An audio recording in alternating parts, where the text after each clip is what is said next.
नमस्कार दोस्तों, JSZone.com tutorial में आपका स्वागत है। पिछले ट्यूटोरियल में हमने देखा था कि इनलेड टूलपाथ कैसे क्रिएट की जाती है।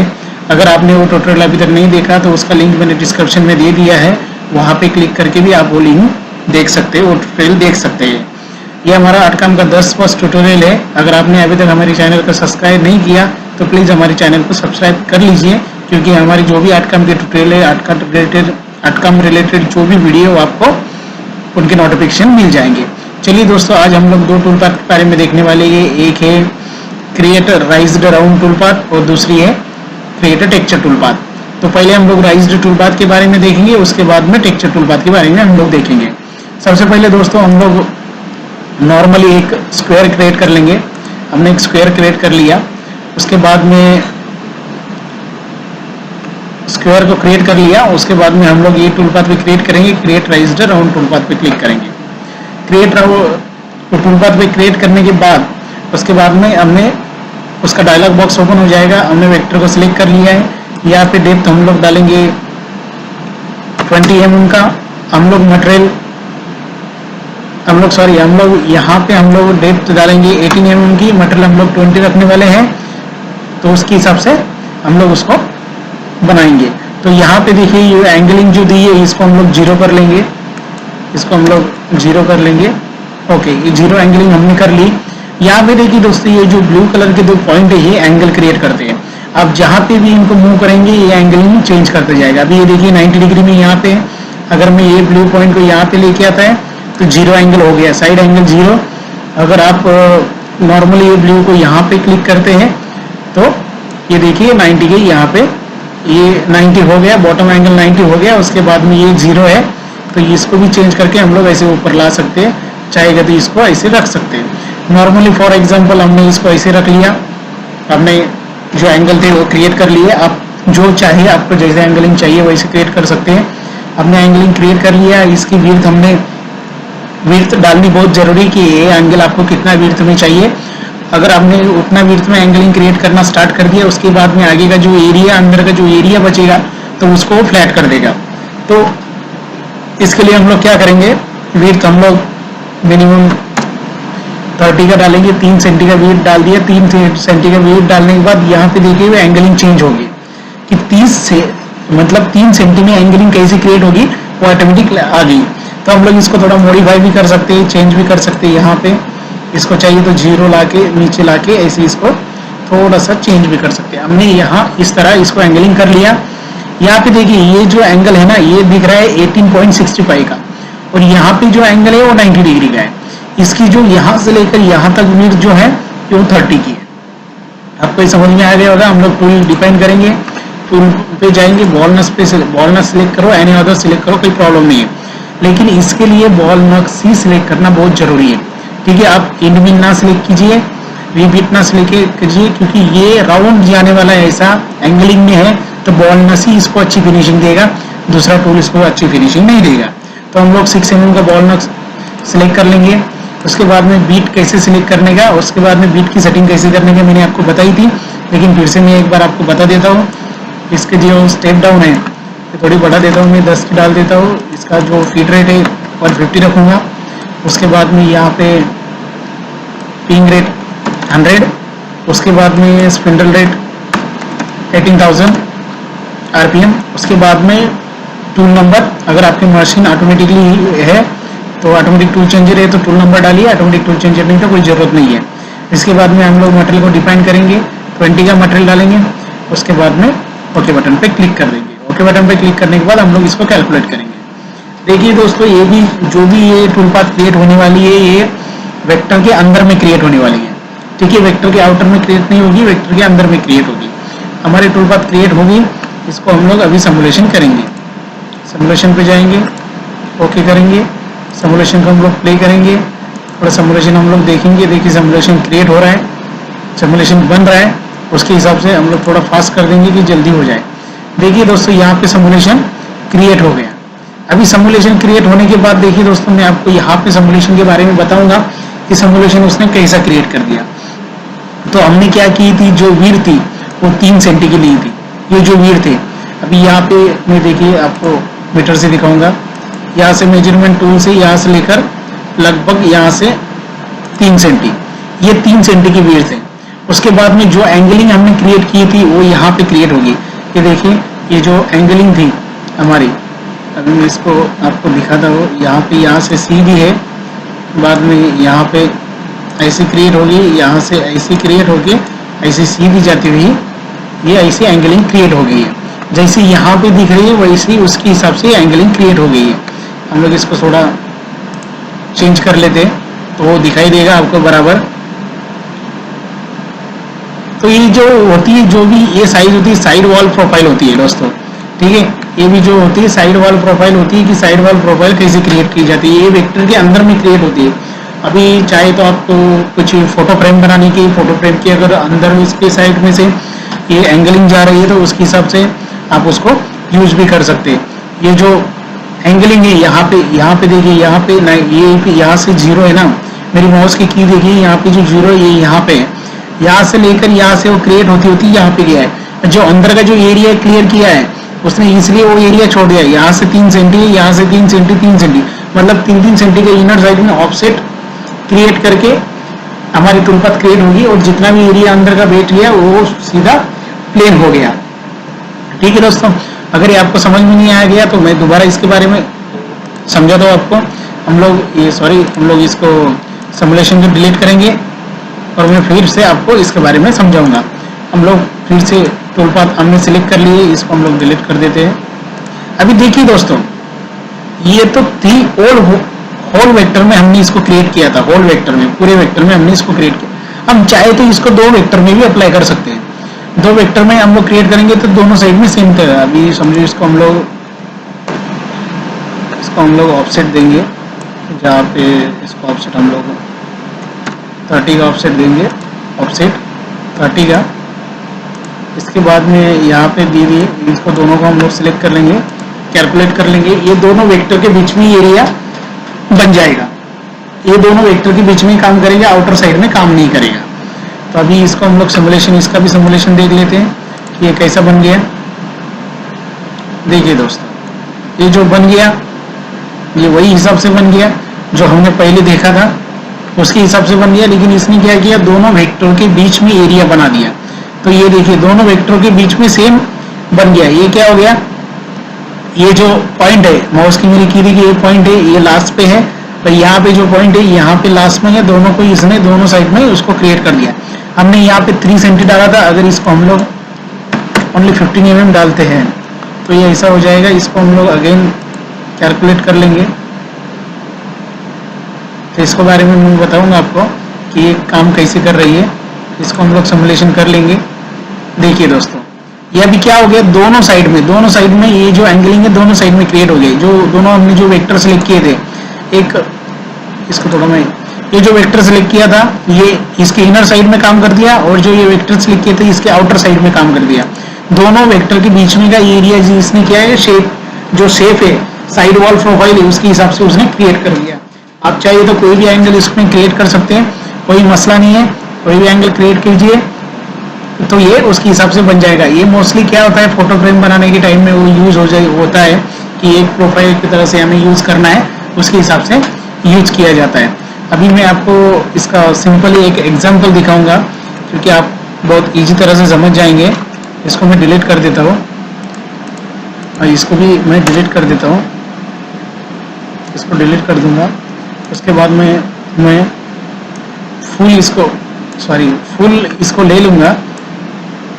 हम लोग फुल क्रिएट कर लेंगे। 200 बाई 200 का हमारा पैनल का साइज है। हमने फुल राइट एंगल क्रिएट कर लिया। फुल वेक्टर के अंदर में हम लोग इसको क्रिएट करेंगे। तो इसको क्रिएट करने के लिए यहाँ पे जो साइज है ये हम लोग 3 सेंटी की साइज डाल देंगे। ये देखिए 3 सेंटी की साइज क्रिएट होगी। उसके बाद में हम लोग इसको कैलकुलेट कर देंगे। कैलकुलेट करने के बाद देखिए दोस्तों, ये क्या होगा, अंदर का एरिया क्लीन कर देता है। मैंने आपको पहले ही बताया था, वो जो प्रोफाइल 3 सेंटी तक प्रोफाइल क्रिएट करेगा, जो भी एरिया आएगा वो फ्लैट की तरह उसको बना देगा। हम लोग यहाँ पे क्लिक करके इसको सिमुलेशन कर लेंगे, अप्लाई। ये देखिए दोस्तों, ये देखिए क्या हो गया, साइड में 3 सेंटी, इधर से 3 सेंटी, चारों साइड से 3 सेंटी के हिसाब से जो हमारी जो ये एंगलिंग थी उसके एंगल के हिसाब से इसको उसने क्रिएट कर दिया, एंगल के हिसाब से उसने उसको क्रिएट कर दिया। उसके बाद में अंदर का एरिया था, जितना भी एरिया था 18 mm तक, उसको पूरा उसने फ्लैट कर दिया। यहाँ से 3 सेंटी चारों साइड 3-3 सेंटी का जो प्रोफाइल थी वो क्रिएट करके बाद में अंदर के एरिया उसने क्लीन कर दिया। आई होप दोस्तों आपको ये टूल पाथ समझ में आ गई होगी कि जो राइज राउंड टूल पाथ है वो कैसे क्रिएट की जाती है। ये मोस्टली फोटो फ्रेम के लिए यूज की जाती है। तो जैसे कि फोटो फ्रेम देखिए, फोटो फ्रेम की तरह ही बन गया। अगर चाहिए तो इसको फोटो फ्रेम के लिए यूज कर सकते हैं। अंदर के एरिया अगर हम लोग कट कर देते प्रोफाइल से, तो मैं दिखाऊंगा इसको आपको। सैंपल इसको सिलेक्ट करके यहाँ पे क्रिएट कर लूँगा एक, और इसको बंद करके इसको हम लोग सिलेक्ट कर लेंगे।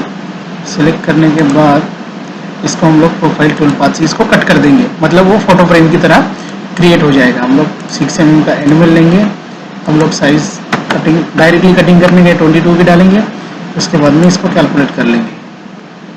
अभी ये आउटर कटिंग हो गया, इनर कटिंग हो गया, वो देखना पड़ेगा। आउटर कटिंग हो गया, हमें इनसाइड चाहिए, कैलकुलेट कर दिया। उसके बाद में हम लोग इसको कैलकुलेट करेंगे, फिर बटन पर क्लिक करेंगे। ये देखिए, इसको हम लोग डिलीट कर देंगे, डिलीट मटेरियल, मटेरियल डिलीट। इसको हम लोग देखिए दोस्तों, ये क्या हो गया, ये फोटो फ्रेम की तरह क्रिएट हो गया। हम लोग चाहिए तो एंगलिंग दे सकते हैं और अंदर के एरिया जो भी बैलेंस है उसको हम लोग डिलीट कर सकते हैं। मतलब ये मोस्टली फोटो फ्रेम हो गई, ग्लास फ्रेम हो गई, तो जो अगर हमने एक पीस में बनाने की है तो उसके लिए ये जो टूल पाथ है वो यूज की जाती है। ये टूल पाथ का नाम है राइज्ड राउंड टूल पाथ। ठीक है दोस्तों, राइज्ड राउंड टूल पाथ इसको कहा जाता है। तो आई होप दोस्तों आपको ये टूल पाथ समझ में आ गया होगा। अभी हम लोग इन दोनों को जो टूल पाथ जो क्रिएट की थी इनको डिलीट कर देंगे, इनको डिलीट कर देंगे, और जो ये एरिया है जो राइट एंगल है उनको भी डिलीट कर देंगे। अभी देखिए दोस्तों, मैंने आपको एक टूल पाथ के बारे में बताया, राइज्ड टूल पाथ, उसके बारे में बताऊंगा मैं आपको create texture tool path. Create texture tool path में क्या होता है, आप एनी टूल पाथ सिलेक्ट कीजिए, मतलब एनी वेक्टर आप सिलेक्ट कीजिए। पहले वेक्टर आप क्रिएट कर लीजिए, बाद में आप वो टेक्सचर कर सकते हैं। सबसे पहले हम लोग उसके ऊपर क्लिक करेंगे, उसके ऊपर टेक्सचर टूल पाथ पे क्लिक कर दिया, यहाँ पे टूल सिलेक्ट करो। मोस्टली क्या होता है दोस्तों, इसमें ना 2 तरह के टूल इस्तेमाल करने के, एक तो बॉलनेस कीजिए, एक तो वी बिट कीजिए। लेकिन बॉलनेस में करेंगे तो बहुत अच्छा फिनिशिंग मिलेगा। हम लोग 12 mm का बॉलनेस सिलेक्ट कर लेंगे। हम लोग 12 mm का बॉलनेस सिलेक्ट कर लिया। तो यहाँ पे देखिए, हम लोग यहाँ पे क्या दिया है,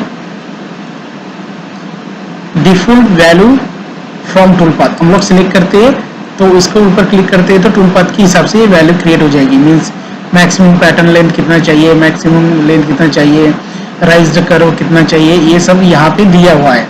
हम लोग वेक्टर में कैसे काम करने हैं, स्ट्रेट लाइन वेक्टर में काम करने वाले हैं, तो हम लोग इसको कैलकुलेट कर देंगे। ठीक है दोस्तों, सॉरी कैलकुलेट नहीं होगा, अभी इसको हम लोग कैलकुलेट करेंगे। ये देखिए दोस्तों, ये स्ट्रेट लाइन में क्रिएट हो गया। अभी स्ट्रेट लाइन में क्रिएट क्या हो गया मालूम है आपको, मैं सिमुलेशन करके दिखा दूँ। इसका सिमुलेशन हम लोग देखेंगे। तो ये देखिए, स्ट्रेट लाइन में क्या हो गया, क्रिएट हो गया। स्ट्रेट लाइन में ऐसा क्यों क्रिएट हो गया, इसके बारे में मैं आपको बताऊंगा।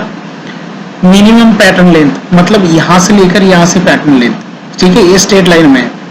Maximum pattern length, minimum pattern length, उसके बाद में मैक्सिमम डेप्थ, फिनिश डेप्थ, मतलब डेप्थ आप चाहे तो कम ज़्यादा भी कर सकते हैं।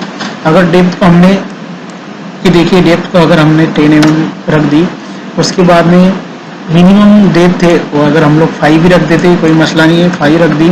उसके बाद में ये स्टेप और है, स्टेप और को हम लोग बढ़ा सकते हैं, मैक्सिमम स्टेप और मिनिमम स्टेप और को हम लोग बढ़ा भी सकते हैं। ये है मैक्सिमम स्क्रैपिंग क्या ऑप्शन। तो ये मिनिमम मैक्सिमम कितना है वो डिफॉल्ट भी रखेंगे तो चलेगा, कोई मसला नहीं है।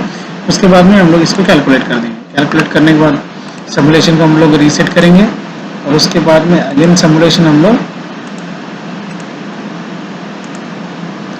यहाँ पे क्लिक करके सिमुलेशन करेंगे और इसको प्ले करेंगे। देखिए ये क्या हो रहा है, up down up down up down up down create हो रहा है। अप डाउन क्यों क्रिएट हो रहा है कि यहाँ पे देखिए हमने मैक्सिमम डेप्थ, मिनिमम डेप्थ 5 है, मैक्सिमम डेप्थ 10 है।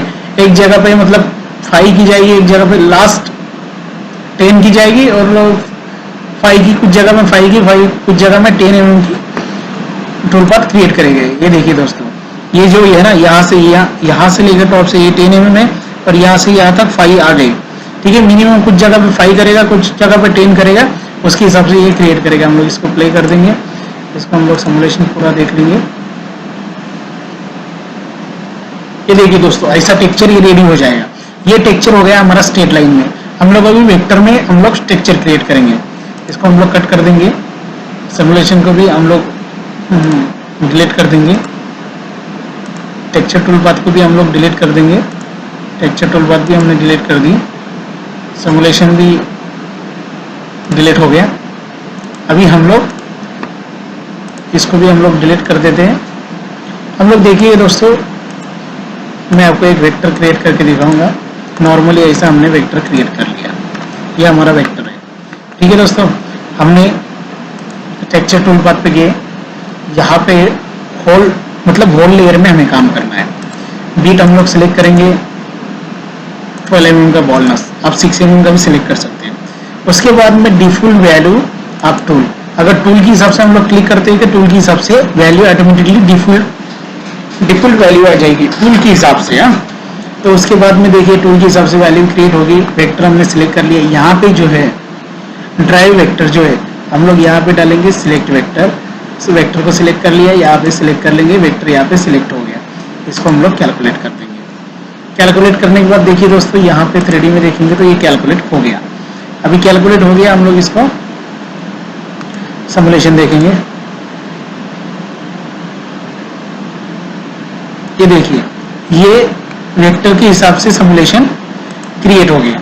जैसा भी सिमुलेशन था, जो भी सिमुलेशन था, वो वेक्टर जो हमने सिलेक्ट किया था उसके हिसाब से ये क्रिएट हो गया। अगर इसको चाहिए तो हम लोग डिलीट करके भी मैं आपको वापस दिखा सकता हूँ। इसको हम लोग लाइट देंगे, देखिए। इसके बाद में हम लोग वेक्टर सिलेक्ट यहाँ पे सिलेक्ट कर लिया था। जो पैटर्न था, पैटर्न हमारा स्ट्रेट लाइन ही रह गया, इसलिए पैटर्न को हम लोग सबसे पहले सिलेक्ट करेंगे। ये डेप्थ था, डेप्थ जो पैटर्न था, पैटर्न हमारा सिलेक्ट वेक्टर, एक मिनट, वेक्टर को सिलेक्ट हम लोग वेक्टर सिलेक्ट करेंगे। पैटर्न वेक्टर को हमने सिलेक्ट कर लिया, पैटर्न वेक्टर को हमने सिलेक्ट कर लिया, फिर इसको हमने कैलकुलेट कर लिया। अभी पैटर्न के हिसाब से ये टूल वर्क करेगा। ये देखिए पैटर्न के हिसाब से ये टूल वर्क किया। पैटर्न के हिसाब से इसने टूल वर्क कर दिया। हमने इसको हम लोग इसको सिमुलेशन देखेंगे। इसको हम लोग प्ले बटन पे क्लिक करेंगे। यहाँ पे देखिए, ये पैटर्न के हिसाब से टूल पाथ क्रिएट हो रही है। जैसा हमने पैटर्न था वो हिसाब से टूल पाथ क्रिएट हो रही है। चाहे तो पैटर्न को हम लोग थोड़ा दूर भी कर सकते हैं। ये पैटर्न बहुत हमारा नजदीक हो गया, पास में हो गया। देखिए यहाँ पे जो है, मैं आपको यहाँ पे दिखाऊंगा, ये स्टेप और जो है ये बहुत कम होगी। हम लोग स्टेप और अगर ज्यादा डालते हैं तो ज्यादा गैप क्रिएट करेगा। इसको हम लोग अभी थोड़ा फास्ट कर लेते हैं। ये देखिए, ऐसा वेक्टर क्रिएट हो गया। इसको हम लोग सिमुलेशन को डिलीट कर देंगे, डिलीट सिमुलेशन। यहाँ पे जो स्टेप 4 है इसको हम लोग बढ़ा देंगे, स्टेप 4 5 का डाल देंगे और मैक्सिमम स्टेप 4 हम लोग 8 mm का डाल देंगे। उसके बाद में हम लोग कैलकुलेट बटन पे क्लिक कर देंगे। देखिए दोस्तों, ये दोनों के बीच में का जो स्टेप 4 है, दोनों के बीच में का जो स्टेप 4 है वो बढ़ गया। ये दोनों के स्टेप 4 जो है वो बढ़ गया। उसके बाद में हम लोग इसको सिमुलेशन करते हैं। सिमुलेशन करके हम लोग इसको प्ले बटन पे क्लिक करके इसको देख भी सकते हैं। ये देखिए, स्टेप 4 हमने 5 mm का डाला था, मैक्सिमम 8 mm, मिनिमम 5 mm था। तो ये उसके हिसाब से क्रिएट हो रहा है। कुछ जगह पे क्रिएट होगा, कुछ जगह पे क्रिएट नहीं होगा, क्योंकि सिमुलेशन हमने वो हिसाब से डाला है। ये देखिए, और जहाँ पे भी जगह मिलेगी वहां पे वो हिसाब से उनका काम करेगा। इसको हम लोग कट करके फास्ट कर लेते हैं। ये देखिए दोस्तों, ऐसा टेक्सचर क्रिएट हो जाएगा। अगर चाहिए तो आप ये जितनी भी साइज उसको कम ज्यादा कर के भी आप टेक्सचर को देख सकते हैं कि ये जो आप जो मैक्सिमम फिनिश डेप्थ है उसको कम ज़्यादा कर दीजिए। उसके बाद में ड्राइव वेक्टर है उसको भी आप कम ज़्यादा कर दीजिए। उसकी साइज आप सब वेक्टर की साइज कम ज़्यादा करके टेक्सचर वेक्टर आप क्रिएट कर सकते हैं। तो आई होप दोस्तों आपको ये जो 2 टूल पाथ है, मैंने आपको जो आज 2 टूल पाथ के बारे में बताया, जो 2 टूल पाथ हमने आज सीखी, rise round tool path and texture tool path. तो आई होप दोस्तों आपको ये दोनों टूल पाथ के बारे में समझ में आ गया होगा कि दोनों टूल पाथ कैसे क्रिएट की जाती है। अगर दोस्तों आपको कोई भी आर्ट काम के बारे में कुछ भी डाउट है, कुछ भी प्रॉब्लम है, तो मुझे कमेंट्स बॉक्स में कमेंट्स कीजिए, मैं आपको जरूर उसका रिप्लाई दूंगा। अगर आपने अभी तक हमारा चैनल सब्सक्राइब नहीं किया, कीजिए जो नाटकम ट्यूटोरियल को सब्सक्राइब कीजिएगा दोस्तों। Thank you so much.